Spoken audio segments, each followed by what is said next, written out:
Selamat datang untuk kita semua. Puji nama Tuhan, hari ini saya dipercayakan kembali untuk menyampaikan kebenaran firman Tuhan dengan satu topik, yaitu kamu adalah terang dunia. Namun sebelum kita fokus kepada kita adalah terang dunia, kita mau melihat dulu siapa sesungguhnya terang itu yang ada pada kita. Kalau kita lihat di dalam Kejadian pasal 1 ayat 1 sampai 5, firman Tuhan berkata begini, pada mulanya Allah menciptakan langit dan bumi, bumi belum berbentuk dan kosong. Lalu pada ayat yang kedua, gelap gulita menutupi samudra raya. Perhatikan baik-baik, gelap gulita menutupi samudra raya. Dan roh Allah melayang-layang di atas permukaan air. Pada ayatnya yang ketiga, berfirmanlah Allah, jadilah terang, maka terang itu jadi. Lalu di ayat keempat, Allah melihat terang itu baik, lalu dipisahkannya terang itu dari malam, dan terang itu dijadikan siang, dan malam itu gelap itu dijadikan malam. Itulah hari yang pertama. Jadi hari yang pertama pada mulanya adalah terang. Terang di situ adalah terang firman yang keluar dari mulut Allah, bukan terang matahari.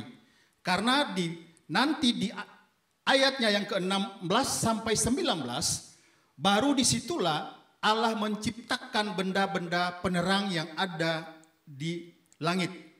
Di antaranya itu benda yang besar dinamai matahari, dan yang kedua untuk menerangi malam. Jadi pada hari pertama, hari kedua, hari ketiga, Tuhan menerangi kegelapan itu dengan terang firman-Nya. Dalam pengertian bahwa firman itulah yang pada mulanya ada di dalam penciptaan. Nah, firman yang pada mulanya ada dalam penciptaan itu telah turun ke dalam dunia, sehingga Yohanes mengatakan bahwa terang yang sesungguhnya yang menerangi setiap orang telah datang ke dalam dunia. Itu Yohanes pasal 1 ayat 9. Dan ketika terang itu ada di dalam dunia, dia berkata begini, akulah terang dunia. Barang siapa mengikut aku, ia tidak akan tinggal di dalam kegelapan, melainkan ia akan mempunyai terang hidup. Jadi yang berkata di sini adalah sang firman yang tadinya ada pada awal penciptaan, yang telah turun ke dalam dunia dan menyatakan diri sebagai terang dunia. Nah, oleh karena itu ketika dia berkhotbah di atas bukit, lalu dia berkata kepada murid-muridnya bahwa kamu adalah terang dunia. Di Matiusnya yang kelima, ayatnya yang ke-14. Kamu adalah terang dunia. Kota yang terletak di atas gunung tidak mungkin tersembunyi. Jadi Yesus menyatakan bahwa terang yang ada padanya dia berikan kepada murid-muridnya supaya mereka menjadi terang dunia. Kota yang terletak di atas bukit dia sambungkan bahwa tidak mungkin tersembunyi. Maksudnya adalah dia telah memilih kita dan menempatkan kita di tempat yang tinggi agar terang kita bisa terlihat dengan jelas. Agar terang kita bisa nampak bagi semua orang. Itu digambarkan dengan kota Sion atau kota Yerusalem. Karena kota itu terletak di atas bukit. Makanya ketika Yesus berbicara, dia menganalogikan terang itu seperti kota Yerusalem yang terletak di atas bukit, yang bisa dilihat oleh semua orang. Nah, itulah kita yang dipilih menjadi terang dunia, supaya apa? Kita dipisahkan. Tadi di ayat 4, lalu Allah memisahkan terang itu dari gelap. Oleh karena itu kita juga dipisahkan, diletakkan di tempat yang tersembunyi supaya orang bisa melihat kita. Bukan berarti kita tidak akan turun ke dalam kegelapan. Tapi prosesnya adalah ketika dia mengambil kita dari kegelapan keluar kepada terangnya yang ajaib, supaya kita bersatu dengan dia. Itu yang disebut dengan eklesia. Oleh karena itu hari ini kita disebut kamu adalah terang dunia. Lalu kita lihat di Yesaya pasal 60 ayat 2. Mengapa kita dijadikan terang Tuhan? Alasannya di Yesaya 60 ayat 2. Yesaya berkata dengan nubuatan dari Tuhan, sebab sesungguhnya kegelapan menutupi bumi dan kekelaman menutupi bangsa-bangsa. Tetapi terang Tuhan terbit atasmu dan kemuliaan Tuhan nyata atasmu. Maksudnya di sini adalah ketika kegelapan itu, maka kekelaman itu ada di tengah-tengah dunia itu. Artinya ada kesuraman, ada kesukaran, ada penderitaan yang membawa kepada kebinasaan.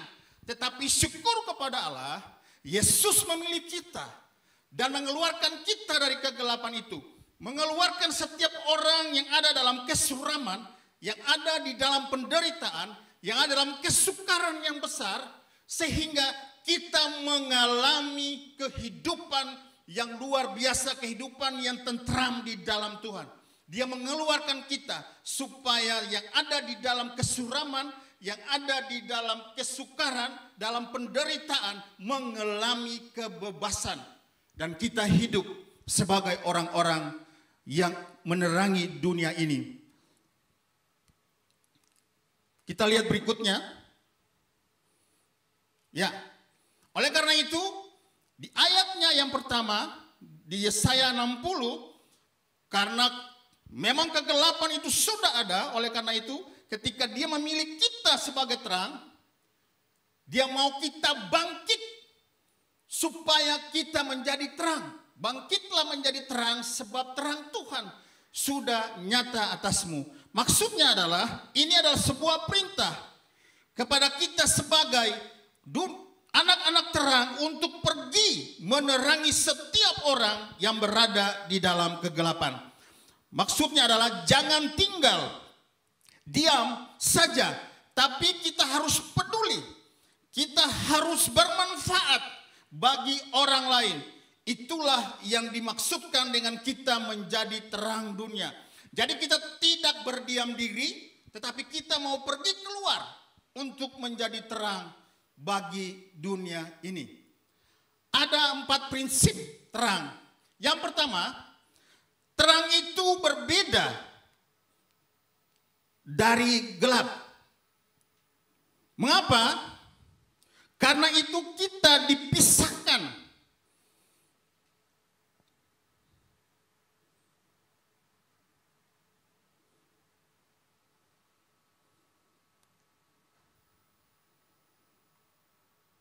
Tolong?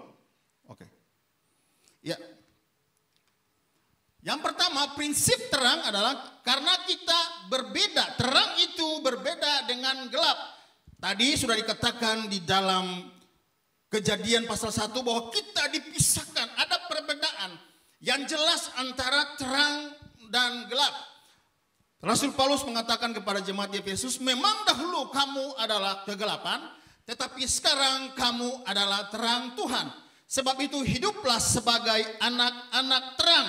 Jadi yang pertama, kita harus hidup sebagai anak-anak terang.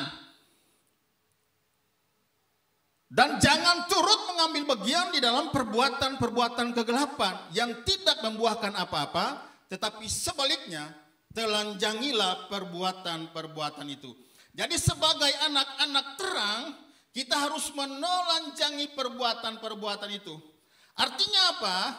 Ada perbedaan antara kita dan gelap itu sendiri. Menelanjangi itu berarti kita tidak kompromi dengan dosa. Kita dengan tegas menolak dosa. Tidak ada kompromi dengan dosa, tapi kita menolak dosa. Maksudnya kita mempermalukan dosa itu, kita menelanjangi dosa itu, kita melepaskan dosa itu satu demi satu sampai habis tidak tersisa. Makanya dipakai kata menelanjangi. Maksudnya itu kita melepaskan dosa itu sehingga dosa itu terlepas satu demi satu sampai tidak tersisa. Itu yang dimaksudkan dengan menelanjangi dosa itu. Kita harus hidup sebagai orang-orang yang memang benar-benar bisa menjadi terang bagi dunia ini. Menelanjangi perbuatan-perbuatan itu artinya kita tidak mau masuk lagi di dalam perbuatan-perbuatan yang lama. Kita mau hidup jujur di dalam dunia yang kotor. Kita mau hidup setia di dalam dunia yang tidak setia. Kita mau hidup taat di dalam dunia yang tidak taat. Kita mau hidup dengan tidak melakukan segala sesuatu yang dulu kita lakukan. Dalam pengertian hidup kita harus menjadi kesaksian, bukan menjadi cibiran. Ini yang kita harus perhatikan. Kita lihat Daniel, Sadrak, Mesak, dan Abednego. Ketika mereka dibuang ke Babilonia, dan di situ mereka dipisahkan dari orang-orang yang biasa. Karena mereka itu dilihat adalah orang-orang yang tidak bercela, orang-orang yang berpengetahuan, orang-orang yang berhikmat. Sehingga mereka dipilih sebagai anak-anak muda dan dipisahkan dari antara pemuda-pemuda yang lain. Di situ Daniel, Sadrak, dan Abednego berketetapan untuk tidak menajiskan diri dengan santapan raja dan minuman dari raja. Mereka berketetapan untuk tidak memakannya. Maksudnya adalah karena pada saat itu bangsa Babilonia adalah penyembah-penyembah berhala. Mereka hidup dengan penyembahan berhala. Mereka tidak mengenal Tuhan. Oleh karena itu Daniel mengerti ini. Mengapa dia tidak mau memakan makanan atau santapan dari raja dan minuman anggur dari istana? Karena pada dasarnya itu kebiasaan penyembah berhala. Sebelum mereka mempersembahkan makanan itu kepada raja, mereka sudah terlebih dahulu mempersembahkan itu kepada dewa-dewi. Mereka sudah mendoakannya dan mereka memisahkannya dulu. Sebagian kepada dewa-dewi, baru mereka mempersembahkannya itu bagi raja dan orang-orang yang ada di istana. Sehingga Daniel berketetapan untuk tidak memakan makanan dari raja atau santapan dan minuman anggur dari raja. Dia berketetapan untuk tidak menajiskan diri. Satu ketika Daniel mengatakan kepada pejenang atau mandor yang mengawasi mereka, Daniel berkata begini, kami tidak mau makan makanan dari raja, dari istana, tetapi biar berikanlah kami sayuran dan air putih saja. Lalu adakanlah percobaan antara kami dan orang-orang lain yang ada di istana ini selama 10 hari. Dan penjenang itu menerima apa yang dikemukakan oleh Daniel. Walaupun dalam ketakutan, tapi Daniel bilang tidak. Kami berketetapan untuk tidak memakannya. Lalu penjenang itu memberikan mereka sayuran dan air putih selama 10 hari. Selama 10 hari mereka memakan hanya sayuran dan air putih. Dan ketika tiba saatnya 10 hari, mereka membandingkan antara Daniel dan teman-teman beserta orang-orang muda lain yang ada di situ. Ternyata perawakan mereka lebih baik, mereka lebih gemuk, dan mereka lebih berhikmat daripada anak-anak muda atau orang-orang muda yang menerima santapan dan minuman dari raja.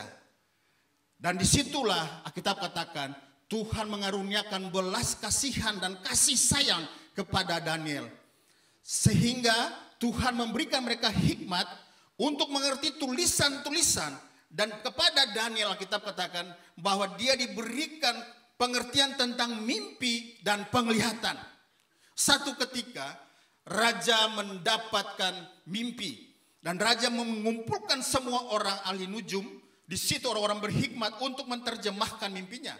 Lalu mereka katakan kepada raja, ceritakanlah mimpimu itu kepada kami supaya kami dapat menerjemahkan arti dari mimpi itu.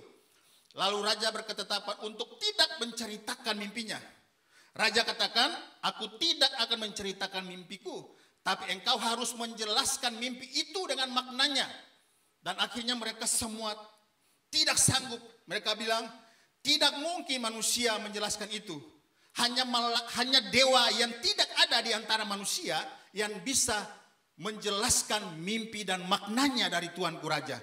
Raja begitu marah sehingga dia berniat untuk membunuh semua orang berhikmat, berpengertian di istana itu.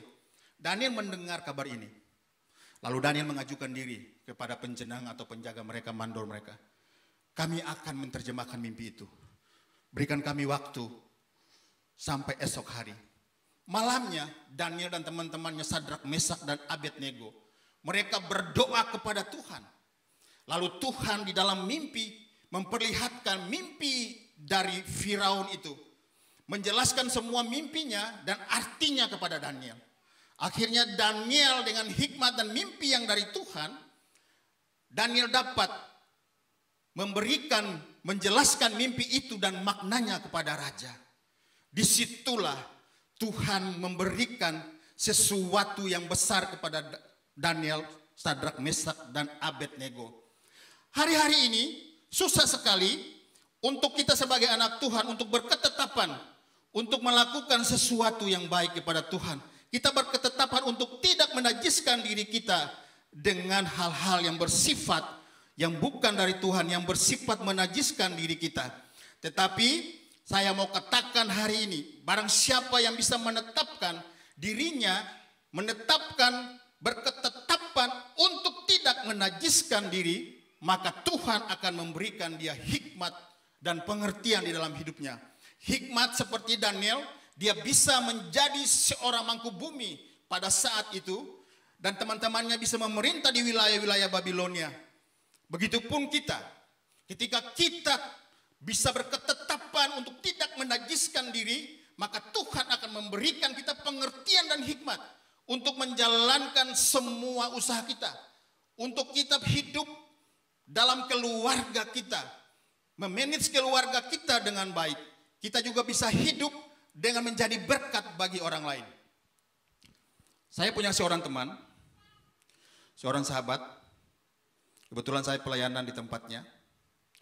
Semalam saya minta izin untuk men-sharekan kesaksiannya. 1,5 tahun yang lalu, ketika dia pulang dari party, dia jatuh di ruang tamunya. Ketika dia jatuh, dia langsung tidak bisa bergerak. Lumpuh sebagian tubuhnya dari kepala sampai kaki. Dia tidak bisa bergerak sama sekali. Lumpuh total. 90% dia lumpuh total. Waktu kami datang, dia hanya bisa menggerakkan tangannya sedikit. Lalu ketika di dalam proses itu, dia dioperasi dan ternyata di bagian belakang kepalanya ini ada tulang yang tumbuh. Sehingga dia dioperasi. Ketika dioperasi pun, dalam prosesnya dia tidak mengalami banyak kemajuan. Dia putus asa, hilang pengharapan. Apa yang dikerjakannya? Dia bukannya mencari Tuhan, tapi dia pergi ke dukun. Dia pergi ke paranormal karena dia ingin sembuh. Tetapi yang dia dapat bukan kesembuhan. Dia katakan, hidup aku panas sekali. Emosiku makin meningkat. Amarahku makin bergejolak. Sehingga istriku pun pergi meninggalkan aku. Di kantor pun anak-anak mulai mengundurkan diri.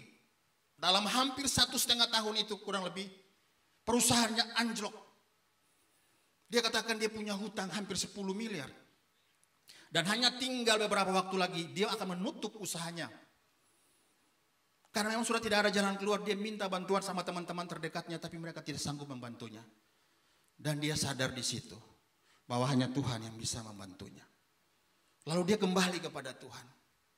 Kemarin dia bercerita, dalam waktu sekejap Tuhan membalikkan tangan, membalikkan hidupnya, sehingga dia perlahan bisa berjalan. Hari ini dia masih berjalan tapi harus dipapah. Tapi suatu kemajuan yang luar biasa. Semua stafnya di kantor mengatakan bahwa dia telah berubah. Karena dia berketetapan untuk tidak lagi hidup sebagai orang-orang yang gelap. Anak-anak gelap. Dia mau berubah. Dia mau hidup dengan kelemah lembutan, dengan penguasaan diri. Sehingga hari ini Tuhan membalikkan hidupnya, mengembalikan segala sesuatu yang hilang daripadanya. Dan saya katakan, Tuhan akan memulihkan keluargamu. Karena hari ini dia belum menyatu dengan keluarganya. Tapi saya terus memberikan kekuatan. Ketika engkau berketetapan untuk mencari Tuhan, maka Tuhan akan memberikan hikmat untuk engkau mengelola usahamu. Engkau diberikan hikmat untuk bagaimana engkau hidup dalam keluargamu dengan damai sejahtera yang dari Tuhan. Itu dia juga tidak bisa menyangka. Tuhan bisa mengembalikan begitu cepat proses yang terjadi di dalam perusahaannya. Hanya dalam waktu 3 bulan dia bilang saya sudah tidak berhutang. Kalau enggak dia punya hutang hampir 10 miliar.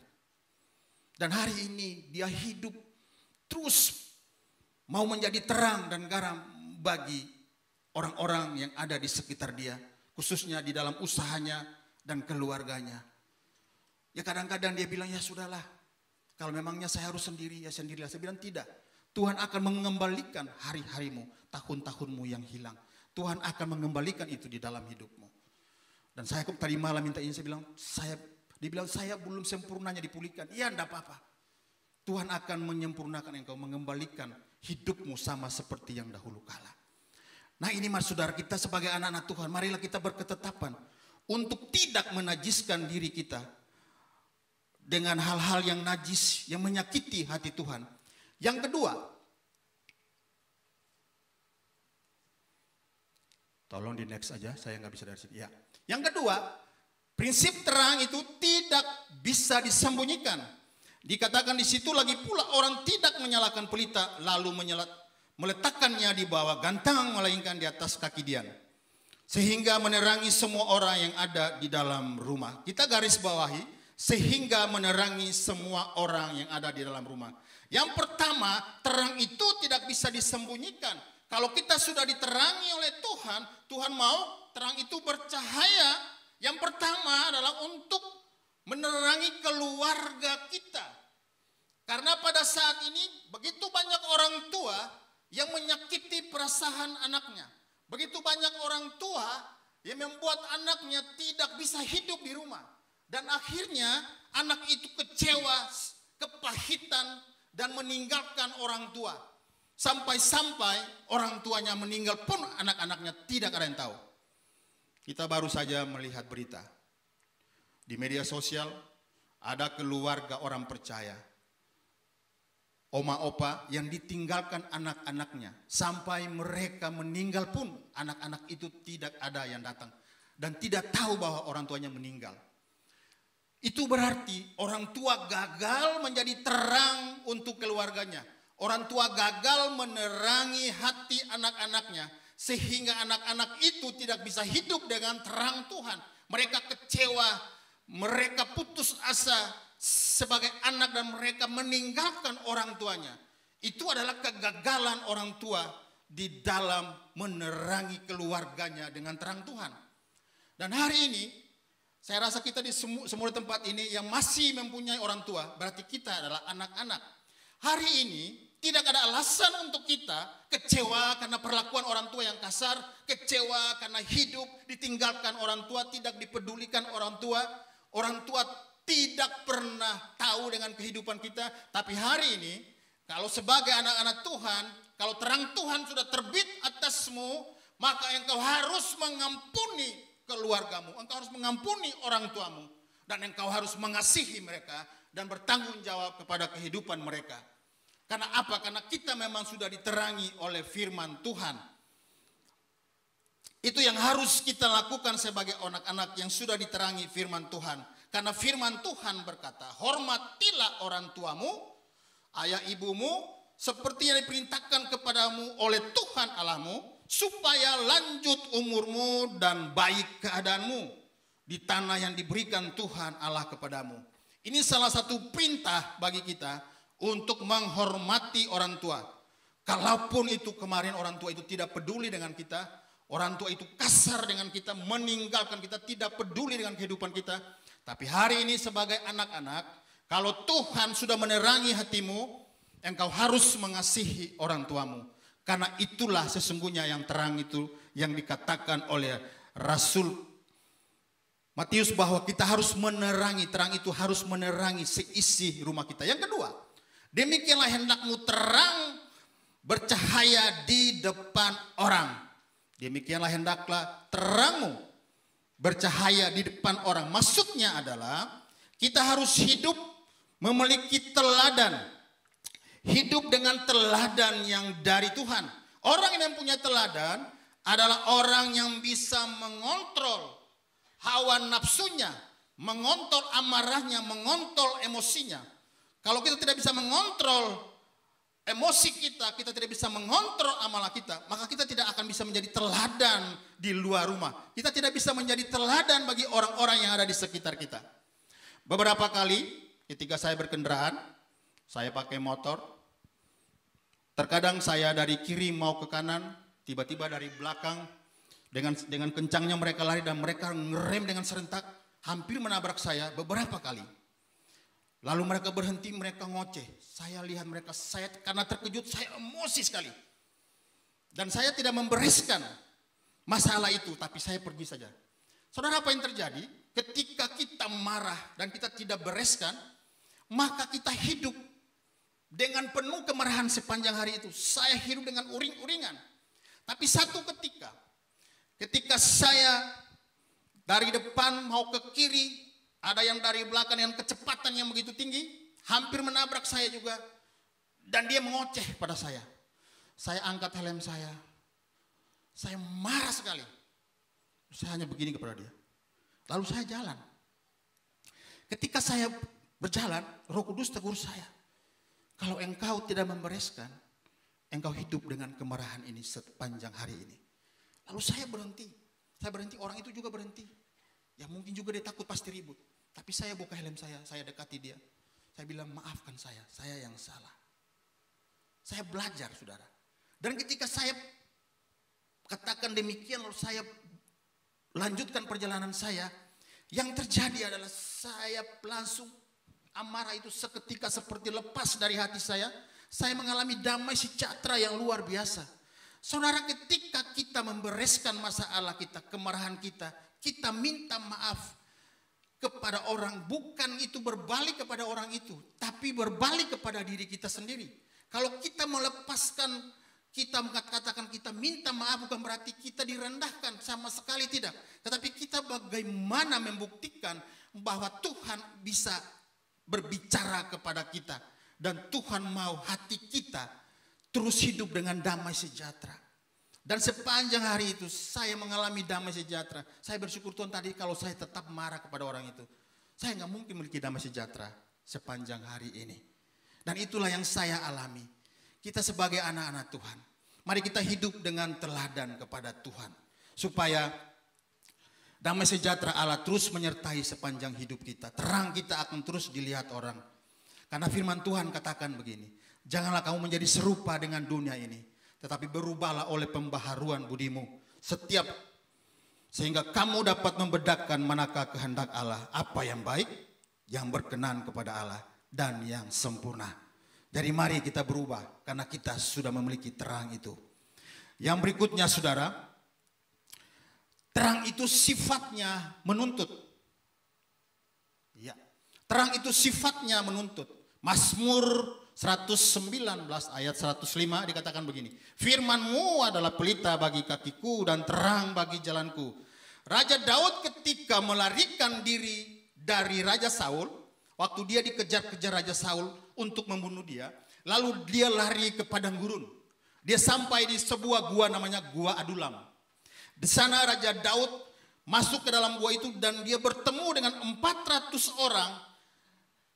Di antaranya orang-orang yang lari karena dikejar-kejar piutang, orang-orang yang ada dalam kesukaran, orang-orang yang sakit hati dan lain sebagainya. Raja Daud sampai kepada mereka dan mereka tahu ini adalah Raja Daud. Lalu mereka mengangkat Raja Daud untuk menjadi pimpinan mereka. Apakah Raja Daud memimpin mereka supaya ada dalam barisan sakit hati, barisan kesukaran?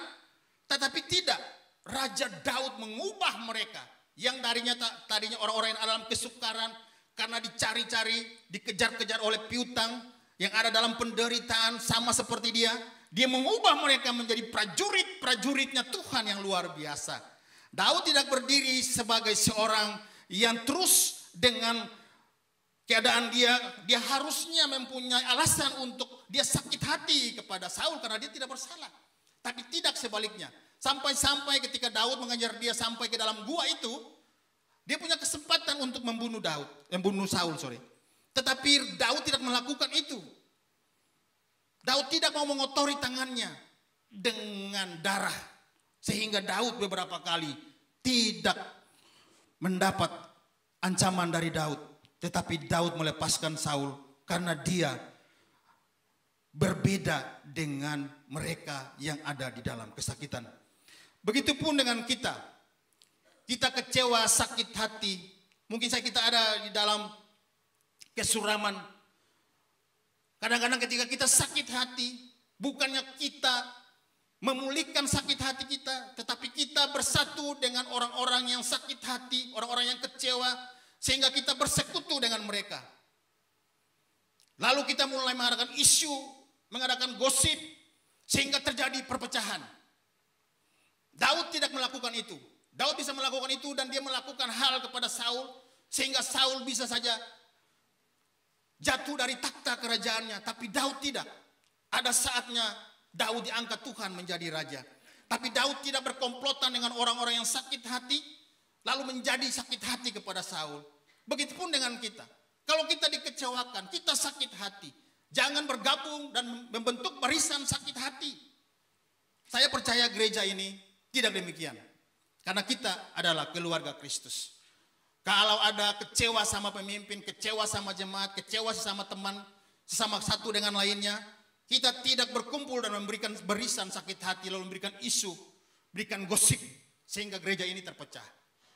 Saya percaya gereja kita adalah gereja keluarga. Amin. Kita akan menyelesaikan persoalan itu sebagai keluarga Kristus. Begitupun di tempat di mana kita bekerja. Kita harus menampilkan bahwa kita adalah anak-anak terang.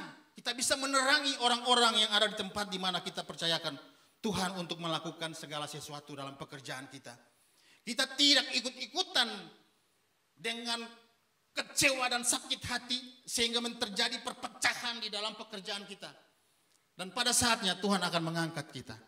Kalau kita merespon dengan benar bagaimana kita hidup di dalam Tuhan. Ada amin saudara? Bicara tentang prinsip yang keempat adalah terang selalu menang. Kenapa? Karena kita tahu bahwa kegelapan itu semakin bertambah. Kegelapan itu semakin merajalela. Saat-saat ini bahwa anak-anak Tuhan yang lemah imannya sedang dipengaruhi oleh kegelapan, oleh pengajaran-pengajaran yang tidak sehat, sehingga mereka dengan gampang meninggalkan Tuhan, gampang meninggalkan iman mereka, gampang meninggalkan kepercayaan mereka. Karena apa? Karena mereka sangat dangkal, tidak mengerti tentang firman Tuhan, sehingga kegelapan itu bisa menarik mereka dan mereka jatuh di dalam kegelapan. Tetapi hari ini kita harus menang. Kita harus mengalahkan kegelapan itu. Oleh karena itu, kalau kita memang tahu bahwa kegelapan itu semakin bertambah, tetapi kita harus menang, kita tidak mungkin berkumpul terus di tempat ini. Sebagai anak Tuhan kita tidak boleh eksklusif di dalam persekutuan kita, tetapi kita harus inklusif, kita harus keluar menjadi terang bagi orang-orang yang ada di dalam kegelapan. Andai kata kita semua memegang senter, lalu kita menyalakan senter itu masing-masing, lalu kita saling menerangi satu dengan yang lain, tidak ada gunanya. Karena kita semua punya terang, kita semua punya cahaya yang berguna ketika masing-masing kita keluar dan kita menerangi kegelapan yang ada di luar sana. Supaya orang-orang yang ada di luar sana bisa melihat terang itu, bisa melihat kekuatan yang Tuhan berikan kepada kita. Yang berikutnya, terang yang ada pada kita harus mempengaruhi kegelapan. Cara mempengaruhinya adalah, saudara, bagaimana kita hidup dengan teladan seperti tadi.